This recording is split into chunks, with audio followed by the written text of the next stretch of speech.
مطلب یہ کہ پڑھے لکھے وکلا صاحبان ہوں، کارپوریٹ میں کام کرنے والے لوگ ہوں، پرائیویٹ سیکٹر کے دوسرے ادارے ہوں، دوسرے لوگ ہوں، طالب علم ہوں، دکانوں پہ کام کرنے والے لوگ ہوں، کسی بھی شعبہ زندگی سے تعلق رکھنے والے لوگ ہوں، ان کو آپ سوشل میڈیا پر دیکھیں تو آپ کو سمجھ آئے گا کہ بات کرنے کے لیے کسی ثبوت کی، کسی دلیل کی، کسی لاجک کی، کسی سینس کی ضرورت نہیں ہے۔ جیسے کیچڑ میں کھیلتے بچوں کو کیچڑ میں ہاتھ گندے کرنے کے لیے کسی وجہ کی ضرورت نہیں ہوتی۔ سو بلا کسی وجہ کے پروگرامز ہو رہے ہیں، ویلاگز ہو رہے ہیں، تو میں نے سوچا کہ میرا بھی ایک چینل ہے، میرا ایک پیج ہے، اور جس پہ کرنٹ افیئرز پہ بات ہونی چاہیے، اور اگر آپ کرنٹ افیئرز کو مس کر دیں، آپ ایسی کسی ٹاپک کو چھوڑ دیں تو آپ یوزلی اپنے ویوز مس کر دیتے ہیں۔ تو اگر میں اس کرنٹ افیئر پہ بات کروں گا، چاہے میں کوئی بات نہ کروں، چاہے میں بے تکی فضول اور واہیات قسم کی گفتگو کروں، لیکن چونکہ اس کا تعلق حامد میر سے ہے، اس کا تعلق اسٹیبلشمنٹ سے ہے، اس کا تعلق آرمی سے ہے، تو پھر اس کو ویوز ضرور ملیں گے۔ کچھ میرے محبت کرنے والے میرے بہت پیارے دوست ہیں جن کو اس بات سے کوئی غرض نہیں کہ میرا ٹاپک کیا ہے، مجھے بات کرنی آتی ہے، مجھے بات کرنی نہیں آتی، وہ مجھے سنتے ہیں، مجھ سے اپنی محبت کا اظہار کرتے ہیں، لیکن میں بات کر رہا ہوں ان لوگوں کی جن کو اس بات سے غرض ہے کہ میں کیا بات کر رہا ہوں۔ تو چونکہ کوئی بات نہیں ہے کرنے کے لیے، جیسے کسی کے پاس نہیں ہے، بہت سے ویلاگز میں نے کچھ تقریباً 30-35 ویلاگز دیکھے ہیں آج میں کچھ فری تھا، مہینے کا آغاز ہے، تو مجھے ان سارے ویلاگز کے اندر کوئی ایسا انویسٹیگیٹو جرنلزم نظر نہیں آیا، مجھے اس میں کوئی ایسی سوائے ششکوں کے، جیسے میں ایک مثال دیتا ہوں، اسد طور کو مار کیوں پڑی، اس کے پیچھے بڑی انٹرسٹنگ کہانی ہے، جو میں نے 10-12 ڈیفرنٹ سورسز کو جب سنا تو وہاں سے وہ ایک متفقہ کہانی برآمد ہوئی۔ وہ یہ کہ اسد طور نامی اس صحافی کم بچے کو کچھ بری عادتیں ہیں۔ وہ بری عادتیں، چونکہ میرا پروگرام بچے بچیاں سب دیکھ رہے ہوتے ہیں تو میں زیادہ ڈیٹیل میں نہیں جاؤں گا، لیکن اس کو کچھ ایسی بری عادتیں ہیں جو لڑکے میں ہوں تو یوزلی باپ بھی اس بچے کو ڈسون کر دیتا ہے اگر اس میں ایسی عادتیں ہوں جو معاشرے میں لوگوں کو پتہ چل جائیں۔ باپ بھی اس کے تعارف سے بچتا ہے پاکستان جیسے ملک میں اگر لڑکے میں ایسی عادتیں ہوں۔ تو اسد طور کو کچھ ایسے مسائل ہیں، نمبر 1۔ نمبر 2، اسد طور چونکہ میڈیا سے جڑا ہوا ہے اور میڈیا کے اندر ایک اور بہت بڑی برائی موجود ہے، وہ عورت کو ایک کموڈٹی کی طرح ٹریٹ کرتا ہے میڈیا۔ تو اسد طور ایک ہینڈلر کے طور پہ کام کرتا ہے، یہ بھی ویلاگ سے ہی سامنے آئی بات، اور یہ کون لوگ ویلاگ بنا رہے ہیں جو اسد طور کے ساتھ کنیکٹ رہتے ہیں، اس کے ساتھ میڈیا کے اندر کام کرتے ہیں، بیک آف دا کیمرہ کام کرنے والے لوگ۔ اور پھر اسد طور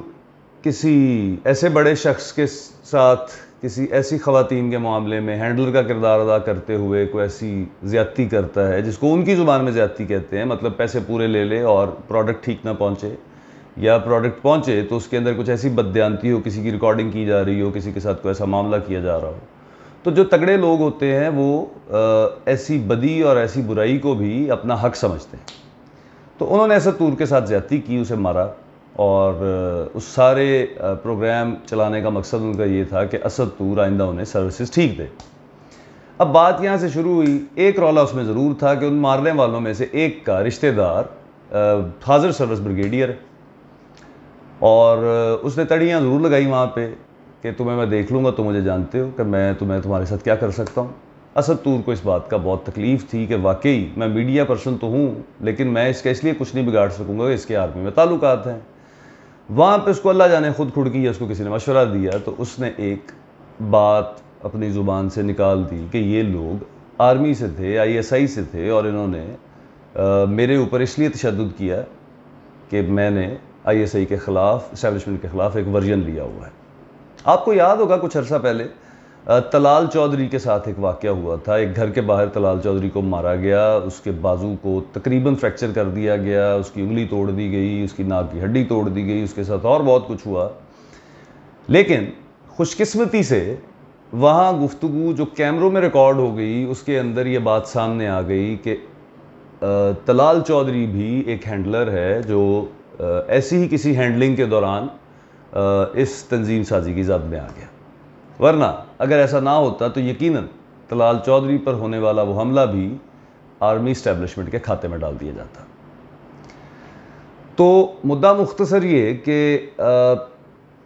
وہ لوگ، میں ان کو مخاطب کر رہا ہوں جو نواز شریف کے ساتھی ہیں،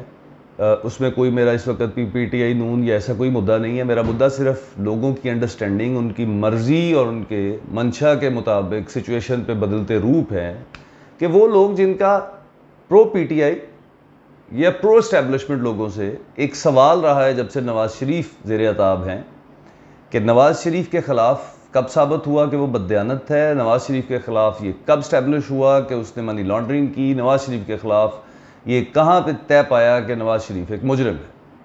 چاہے عدالتیں، میڈیا، اخبارات چیخ چیخ کا کہتے رہے کہ وہ قطری خط اور چین اس کی نہیں اسٹیبلش ہو سکی، لیکن وہ لوگ پڑھے لکھے لوگ، وکلا حضرات، چونکہ وکلا میرے بہت دل کے قریب ہیں تو میں ان کی مثال دینا ضروری سمجھتا ہوں، اس لیول کے لوگوں نے اس بات کو دلیل کے طور پہ اپنایا کہ چونکہ نواز شریف کے خلاف کورٹ آف لاء میں کچھ ایسا اسٹیبلش نہیں ہو سکا تو اس کا مطلب ہے کہ نواز شریف کو نشان عبرت بنایا گیا ہے زور اور طاقت کی بنیاد پر. لیکن اب وہ سرخے، وہ لبرلز، وہ پڑھے لکھے لوگ اسد طور پہ ہونے والے ان تھپڑوں والے حملے میں آئی ایس آئی کا نام آنے پر کسی ایسی انویسٹیگیشن، کسی ایسی دلیل، کسی ایسے ثبوت کے متقاضی نہیں ہیں، بلکہ وہ یہ بات ثابت کرنے پہ تلے ہوئے ہیں کہ ان تھپڑوں کا تعلق 1971 میں پاکستان کے 2 لخت ہونے سے ہے. اور اس بات کی ایک اور وجہ یہ ہے کہ آرمی کے اندر میاں بیوی کے جو رشتے ہیں ان میں کچھ ایسی لڑائیاں ہیں جو پھر اسد طور سے کنیکٹ ہوتی ہیں. اسد طور، اب یہاں پہ ایک اور بات بڑی امپورٹنٹ ہے کہ وہ بریگیڈیئر صاحب جو حاضر سرور بریگیڈیئر جن کا نام آ رہا ہے، ان کو مجھے نام نہیں پتا ان کا، بٹ ان کا ذکر ہوا ہے، ان کے لیے وہ لوگ آئے تھے ان کو مارنے کے لیے، یہ بھی ایک وجہ ہے. اور بیسیکلی یہ دھمکی تھی جو گولی مارنے کا وقوع جنرل رانی کے ساتھ حامد میر نے بڑا دبکا مار کے کہا، وہ بیسیکلی کوئی وقوع ایگزسٹ نہیں کرتا. ان فیکٹ وہ ایک دھمکی تھی کہ اچھا اب تم ایک عورت کے کم زیادہ سٹیٹس والے چکر کی وجہ سے تم نے اس بیچارے کو مارا ہے، تو کل کو جب تمہاری بیوی کو یہ بات پتہ چلے گی تو وہ تمہیں فائر مارے گی. اور وہ ہمارے پنجابی کا ایک طریقہ کار ہے کہنے کا کہ کہاں فائر مارے گی. تو وہ بیسیکلی یہ ایک دھمکی تھی، ایسا کوئی واقعہ ایگزسٹ نہیں کرتا. یہ بھی ایک وی لاگ میں نے سنا کہ یہ بیسیکلی حامد میر صاحب نے دھمکی دی تھی کہ تمہاری بیوی کو جب پتہ چلے گا وہ پھر گولی مارے گی تمہارے وہاں، اور پھر ہم سب کو بتائیں گے کہ دیکھو یہ وہ تھا بریگیڈیئر جس کی وجہ سے یہ سارا تماشا ہوا، اسد طور کو مارا گیا. تو اگر میں اس کو سادہ زبان میں اور اس کو سمرائز کروں، کیونکہ حالات حاضرہ پہ بات کرنی چاہیے اور بے شک آپ کو بات کوئی نہ آتی ہو، کوئی نہ کوئی بات کر دینی چاہیے، تو میں نے آج کر دی ہے. اور میری آپ سے 10% درخواست ہے کہ آپ جتنے وی لاگز، جتنے آپ اس پہ تجزیے تبصرے سن رہے ہیں، چاہے وہ پڑھے لکھے لوگوں کے ہوں، ان پڑھوں کے ہوں، جاہلوں کے ہوں، یا میرے جیسے بالکل سفید کاغذوں کے ہوں، آپ کو ان میں ایسی باتیں سننے کو ملیں گی جو میں نے کہی ہیں. اور میں نے جتنی باتیں کی ہیں ان کا نہ کوئی منہ ہے، نہ سر ہے، نہ کوئی پیر ہے، نہ ان کی کوئی دلیل ہے، نہ ثبوت ہے، نہ ان کا کوئی ربط ہے. یہ ساری باتیں اس لیے کہی ہیں کیونکہ انٹرنیٹ کے اوپر اگر آپ کو ویوز چاہیے اور آپ کو اپنے آپ کو ان رکھنا ہے، اپنے ویوز کو بڑھاتے رہنا ہے، اور اگر آپ مونیٹائزڈ ہیں تو آپ کو پیسے کماتے رہنا ہے، تو آپ کو ویڈیو بنانی ہے. اور اس ویڈیو میں آپ نے یہ انٹرسٹ پیدا کرنا ہے کہ اس ویڈیو کے آخر میں ایک بات ہے جو اگر آپ پوری دیکھیں گے تو آپ کو سمجھ آئے گی. اور وہ کبھی دانش مندی کا مظاہرہ نہیں کرے گا وی لاگ بنانے والا کہ وہ اہم بات آپ کو بالکل ویڈیو کے شروع میں بتا دے، کیونکہ اس کا مقصد آپ کو علم، وجدان یا کوئی کسی طرح کا فیض دینا نہیں ہے، بلکہ آپ کے اس کی ویڈیو کو دیکھنے سے پیسے کمانا ہے. تو یہ ایک بھونڈی سی ایفرٹ میں نے بھی کی ہے، میرا نام بھی شہیدوں کے اندر شامل ہو جائے. تو کیچڑ میں نے اپنے سامنے دیکھا، میرے اندر کا بچہ جاگا، میں نے سوچا میں بھی اس کے اندر ہاتھ ڈال دوں. تو ناظرین، جیسے کہ آپ نے سنا کہ اسد طور ایک ہینڈلر ہے، اسد طور ایک بریگیڈیئر صاحب کے کسی رشتہ دار کے کہنے پہ کچھ ایسا سامان لایا، زندہ جاندار سامان. وہ سامان معیار کے مطابق نہیں تھا. اسد طور نے جو پیسے لیے تھے بات اس سے کہیں مختلف تھی. اس پہ فوجی صاحب کے جو جاننے والے تھے انہوں نے اسد طور کو مارا. اسد طور نے ان سب کو بتایا، باقیوں کو، کیونکہ یہ بھی سارے اسی دھندے میں جڑے ہوئے ہیں. آیا وہ چین سے تھا مال، اس میں حامد میر کا بھی ایک تعلق تھا. حامد میر کو چونکہ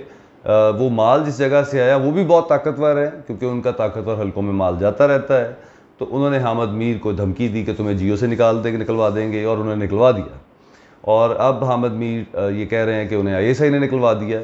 اور ساتھ کچھ حاجی ٹائپ عورتیں بھی موجود تھیں ان کی اس پریس کانفرنس میں، ان کا بھی ایک مدعا اس میں شامل ہے۔ تو یہ سارا جو کیچڑ ہے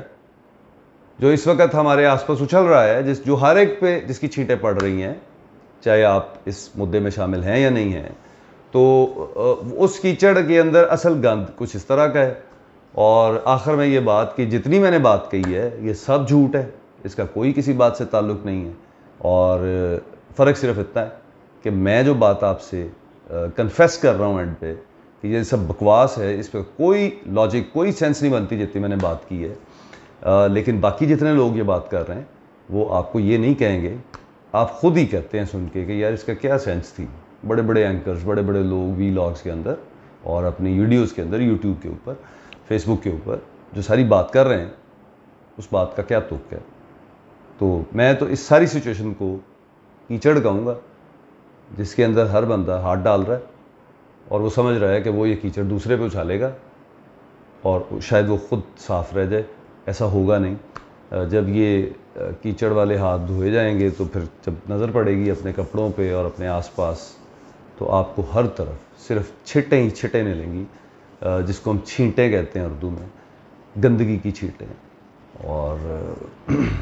اس سے زیادہ کوئی ایسی اہم بات تھی نہیں کرنے کے لیے، تو آج کے لیے اتنا کافی ہے۔ درخواست میری یہ ہے کہ میں بالکل ایسی باتیں نہیں کرتا عموماً، اس لیے آپ میری وہ دوسری والی باتیں سنیں، اس میں آپ کو یقیناً کچھ ایسی کام کی باتیں ملیں گی جو کیچڑ سے پاک ہوں گی، جس میں آپ کے مطلب کی بھی کچھ باتیں شائع ہوں۔ دعاؤں میں یاد رکھیں، اسپیشلی یہ کہ اللہ پاک ہم سب کے لیے آسانیاں پیدا فرمائے اور ہمیں آسانیاں تقسیم کرنے کی توفیق عطا فرمائے۔ میرے یوٹیوب کے چینل کو سبسکرائب ضرور کریں، 1000 کے نمبر کے کہیں آس پاس پہنچنا ہے مجھے جلدی، اور شیئر بھی کریں دوستوں کے ساتھ، اور میری آج کی اس جسارت کو معاف کر دیں۔ شکریہ۔